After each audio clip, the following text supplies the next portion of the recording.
Hello guys, welcome to my channel competitive exam. आज का हमारा सेम टॉपिक है सेकंड चैप्टर पॉलिटिकल साइंस का। इसका फर्स्ट पार्ट ऑलरेडी आ गया है, उसकी लिंक मैंने डिस्क्रिप्शन बॉक्स में दी हुई है, you can check it from there. Let's start. Congress dominance in the first 3 general election. Congress का पहले 3 जनरल इलेक्शन के अंदर डोमिनेंस होना देखेंगे कि कैसे पहले जो 3 इलेक्शन हुए थे उनके अंदर लगातार जो है कांग्रेस का डोमिनेंस रहा, कांग्रेस जीतती रही। तो स्टार्ट करते हैं। जो पहले जनरल इलेक्शन के रिजल्ट्स थे उन्होंने हमें किसी को सरप्राइज़ नहीं किया, बिकॉज हमें पता ही था कि कांग्रेस जो है एक इंडियन नेशनल कांग्रेस जो है इस इलेक्शन को जीतनी ही थी। ऐसा क्यों था? क्योंकि जो कांग्रेस पार्टी है वो सब ही उसको जानते थे, ठीक है। पूरे नेशनल मूवमेंट से लेके और आखिरी तक, जब तक जो है हमारा देश आज़ाद हुआ, ये जो है मतलब टॉप सीन में रही है कांग्रेस पार्टी हमेशा। नेगोशिएशन के टाइम पे रही हो या फिर किसी भी टाइम पे हमेशा कांग्रेस पार्टी ही आगे रही है। It was the only party than to have an organisation spread all over the country. ये अकेली ऐसी पार्टी थी जो कि पूरे देश में जो है मतलब फैली हुई थी, सारी कंट्री के अंदर जो है इसकी ऑर्गेनाइजेशन थी।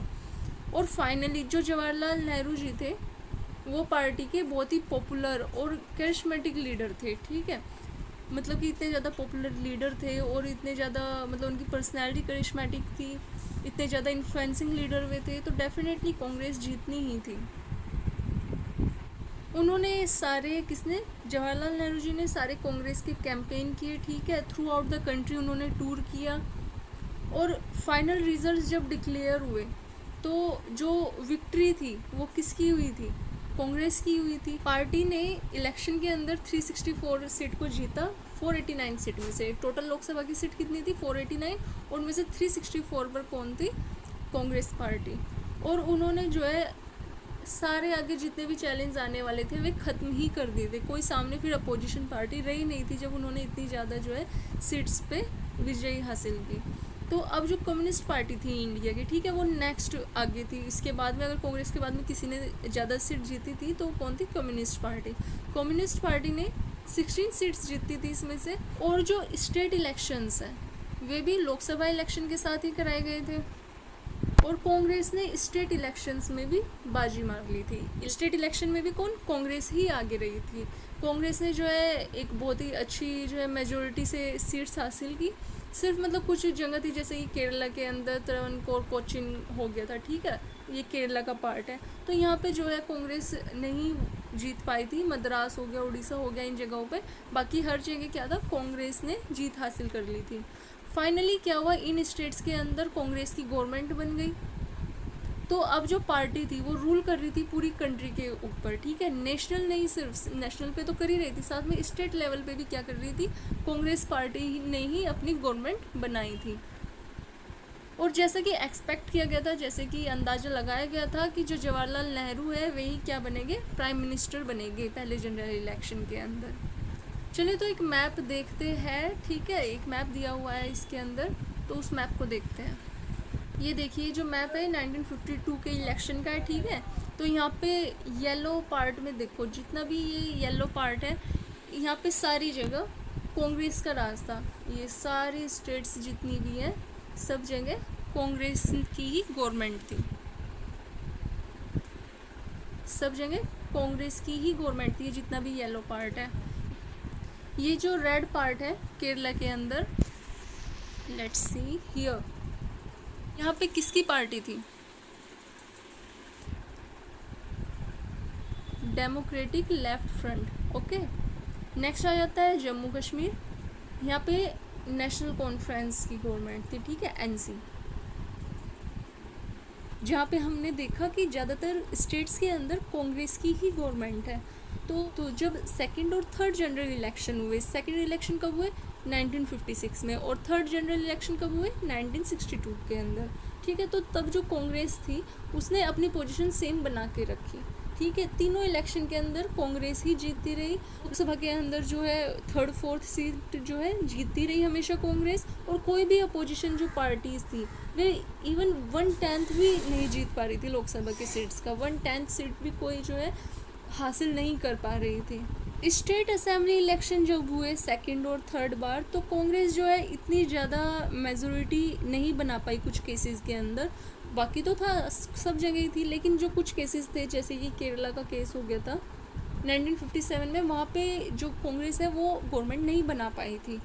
तब क्या हुआ था, जब वहाँ पे कांग्रेस ने गवर्नमेंट नहीं बनाई तो किसने बनाई थी, वहाँ पे कोलिशन गवर्नमेंट बनी थी। सीपीआई ने, जो कम्युनिस्ट पार्टी ऑफ इंडिया थी, उसने कोलिशन गवर्नमेंट बनाई। कोलिशन मतलब गठबंधन की सरकार, मतलब कि 2-3 पार्टी ने मिलकर क्या किया, अपनी वहाँ पे गवर्नमेंट बनाई।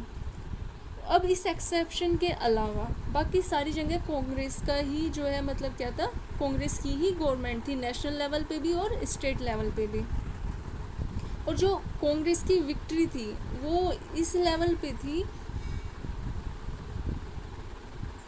और जो इतनी ज़्यादा जो है विक्ट्री मिल रही थी कांग्रेस को, इतनी ज़्यादा सीट्स मिल रही थी, वो उसका रीज़न एक था हमारे इलेक्टोरल सिस्टम का जो तरीका है, जिस तरीके से इलेक्शन कराए जाते हैं, उस वजह से इतनी ज़्यादा सीट्स कांग्रेस को मिल रही है। अब कांग्रेस जो इतनी बड़ी विक्ट्री हासिल कर रही थी, उसका क्या रीज़न था, उसका रीज़न था हमारा इलेक्टोरल सिस्टम, ठीक है, हमारी इलेक्शन कराने का जो तरीका है वो इसका रीज़न था। कांग्रेस हर 4 सीट में से 3 सीट जीत रही थी, लेकिन उसको हाफ वोट भी पूरी नहीं मिली थी। मान लो अगर 1000 बंदों ने, टोटल 1000 बंदे थे वोट देने वाले, तो उनमें से 500 बंदों ने वोट दी थी, मतलब 500 ने भी नहीं दी थी। एग्जाम्पल देख लेते हैं, जैसे 1952 के जो इलेक्शन हुए थे, ठीक है, उसके अंदर क्या हुआ था, कांग्रेस ने 45% वोट्स जीते थे, राइट। कितनी वोट्स जीती, 45% वोट्स जीती थी, लेकिन उन्हें जो सीट्स थी वो 74% सीट्स उन्हें मिली थी। ये क्या रीज़न था इसके पीछे, हमारा इलेक्टोरल सिस्टम, जो हमने तरीका चूज़ किया था इलेक्शनों का। जो सोशलिस्ट पार्टी थी, ठीक है, वो सेकंड लार्जेस्ट पार्टी थी वोट्स की टर्म में, उसने 10% वोट्स हासिल की थी। कांग्रेस ने कितनी की थी, 45%, लेकिन सोशलिस्ट पार्टी ने कितनी की, 10%। फिर भी सोशलिस्ट पार्टी को 3% भी सीट्स नहीं मिली, और जो कांग्रेस पार्टी थी उसको 74% सीट्स मिल गई थी। तो ये कैसे हुआ, तो इस चीज़ के लिए जो हमने पहले चैप्टर में भी पढ़ा था, first past the post method, इसके लिए मैं अलग से वीडियो बनाऊंगी, जब भी वो वीडियो बन जाएगी तो मैं उसके लिंक डिस्क्रिप्शन बॉक्स में दे दूँगी। अब जो ये सिस्टम है इलेक्शन का, जो कि हमारी कंट्री के अंदर अडोप्ट किया गया है, इसमें क्या है, जो पार्टी है जो ज़्यादा वोट्स जीतती है, ठीक है, किसी अदर पार्टी से, मतलब अगर प्रोपोर्शनल शेयर में बात करें, अगर एक पार्टी ने 500 सीट्स जीती है और एक ने 200 जीती है, दूसरी ने 300 जीती है, और कोई और पार्टी है उसने 100 जीत ली है, लेकिन अगर मेजोरिटी में कौन है, 500 सबसे ज़्यादा इसकी सीट है, तो वोट्स की तो सबसे ज़्यादा सीट्स किसे मिलेगी, 500 वाली को मिलेगी। तो यही चीज़ है, क्योंकि अब देख लो, अगर 500 सीट्स मिली और बाकियों को किसी को 300, 200, 100, 400 मिली है, तो उनकी सीट्स उस 500 वाले से ज़्यादा अगर उन सब का प्रोपोर्शन मिला लिया जाए, लेकिन फिर भी किसको मिलती है, जिसकी सबसे ज़्यादा वोट्स होती है, जिसको सबसे ज़्यादा वोट्स मिली हुई होती है, वही पार्टी के अंदर इलेक्शन के अंदर जीतता है। तो यही सेम चीज़ थी जिसने क्या किया, कांग्रेस के फेवर में काम किया। अगर हम ऐड करें, ठीक है, सारी जितने भी नॉन कांग्रेस कैंडिडेट्स थे, अगर हम उन सब की वोट काउंट करें तो उनकी जो वोट थी वो कांग्रेस की वोट से कई गुना ज़्यादा थी, लेकिन जो नॉन कांग्रेस वोट्स थी वो डिवाइड हो गई थी अलग अलग कैंडिडेट्स के अंदर, अलग अलग पार्टीज़ के अंदर। तो इसलिए क्या हुआ था, कांग्रेस जीत गई। अब भी क्या था, जो कांग्रेस थी वो अपनी अपोजिशन पार्टी से काफ़ी आगे थी और वो जीत रही थी हर इलेक्शन के अंदर, शुरू के 3 इलेक्शन। अब देख लेते हैं nature of Congress dominance. Congress का जिस तरीके से डोमिनेंस रहा, दबदबा बना रहा 3 साल तक, उसका नेचर क्या था, वो कैसा था, ठीक है। इंडिया, अब सिंपल सी बात है, इंडिया कोई पहली तो कंट्री नहीं थी ऐसी कि जिसमें एक पार्टी का जो है मतलब ऐसे डोमिनेंस बना रहा था। वर्ल्ड में ऐसी और भी बहुत सी कंट्रीज थी जहाँ पे one party system, one party dominance चल रहा था, लेकिन एक बहुत ही क्रूशियल डिफरेंस था इनके बीच में, दूसरी कंट्रीज़ के बीच में और इंडिया के एक्सपीरियंस के बीच में। जो बाकी केसेस थे, ठीक है, जहाँ पे बाकी वर्ल्ड के अंदर जो वन पार्टी डोमिनेंस था, उसमें था कि वो कॉम्प्रोमाइजिंग डेमोक्रेसी थी, ठीक है। कुछ कंट्रीज़ में जैसे कि चाइना, क्यूबा, सीरिया, ठीक है, यहाँ पे जो कॉन्स्टिट्यूशन था वो परमिट करता था कि सिंगल पार्टी सिस्टम रहेगा, ठीक है। यहाँ पे जो है मतलब सिंगल पार्टी सिस्टम ही है, यहाँ पे कोई ऐसा नहीं है कि और बहुत सारी पार्टी नहीं, वहाँ पे एक ही पार्टी है, उसी के अंदर इलेक्शन होते हैं, उसी से अलग अलग कैंडिडेट्स आते रहते हैं। और कुछ अदर कंट्रीज़ है जैसे कि म्यांमार, बेलारूस, इजिप्ट, ठीक है, इरिट्रिया, यहाँ पे भी क्या है, इफ़ेक्टिव वन पार्टी स्टेट्स है, ठीक है, लेकिन due to legal and military measures, क्योंकि यहाँ पे कुछ लीगल तरीके से, कुछ मिलिट्री तरीके से है कि भाई मिलिट्री का रूल है वहाँ पे कुछ इस तरीके से। लेकिन कुछ सालों तक जो मैक्सिको है, साउथ कोरिया है, ताइवान है, यहाँ पे भी वन पार्टी डोमिनेंसी रहा है। अब तो नहीं है, मैक्सिको, साउथ कोरिया, ताइवान काफ़ी मतलब जो है एक अच्छी डेमोक्रेटिक कंट्रीज़ है ये, लेकिन कुछ समय तक यहाँ पे भी क्या रहा था, वन पार्टी का रूल रहा था। लेकिन क्या डिफरेंस है इन सब कंट्रीज़ के रूल में और इंडिया के वन पार्टी रूल में, क्या डिफरेंस है? डिफरेंस सिर्फ इतना है कि वहाँ पे जो हो रहा था वो डेमोक्रेटिकली नहीं हो रहा था, वो क्या था, वो कॉम्प्रोमाइजिंग डेमोक्रेसी थी। वहाँ पे क्या था, वहाँ पे बंदों को कॉम्प्रोमाइज़ करना पड़ता था, वहाँ पे उनके पास कोई चॉइस नहीं थी, उनके पास एक पार्टी थी, उसमें से ही बंदे आते थे और उसको ही वोट उन्हें देनी पड़ती थी। लेकिन इंडिया के अंदर क्या था, ये जो कुछ भी हो रहा था, ये वन पार्टी सिस्टम अगर 3 साल तक रहा भी, ये डेमोक्रेटिक कंडीशन के अंदर आया, सबके पास चॉइस थी, ठीक है, पब्लिक के पास चॉइस थी, they can choose another one, but vote they choose Congress for their vote, है ना। तो किसको वोट दी उन्होंने, कांग्रेस को। 3 साल तक कांग्रेस का डोमिनेंस रहा। तो ये डिफरेंस था बाहर की कंट्रीज़ में और हमारी कंट्री के अंदर। हमारी कंट्री के अंदर क्या था, बहुत सी पार्टीज़ ने इलेक्शन लड़े, बिल्कुल फ्री और फेयर इलेक्शन के अंदर, कोई भेदभाव नहीं था किसी भी तरीके की, कोई धोखाधड़ी नहीं थी, लेकिन फिर भी कांग्रेस जो है हर इलेक्शन के अंदर जीतती रही। तो ये सिमिलर था to the dominance the African National Congress has enjoyed in the South Africa after the end of apartheid। तो जब वहाँ पे अपार्थाइड यानी जब वो एक जो रूल था वहाँ पे एक पर्टिकुलर कम्युनिटी का, जब वो वहाँ पे ख़त्म हो गया, तो उसके बाद जब वहाँ पे डेमोक्रेसी आई, तो वहाँ पे अफ्रीकन नेशनल कांग्रेस थी, वो ही वहाँ पे हर इलेक्शन में जीतती रही। और वही सेम इंडिया के अंदर था कि कांग्रेस जो है हर इलेक्शन के अंदर जीतती रही। और जो इसका मेन जो इसकी रूट थी कि इतनी एक्स्ट्रा ऑर्डिनरी सक्सेस जो कांग्रेस को मिल रही थी, उसका रीज़न क्या था, फ्रीडम स्ट्रगल के अंदर जिस तरीके से कांग्रेस का योगदान था वो बहुत ही रिमार्केबल था, ठीक है। उसी चीज़ की वजह से जो है कांग्रेस इतने आगे बढ़ती रही थी।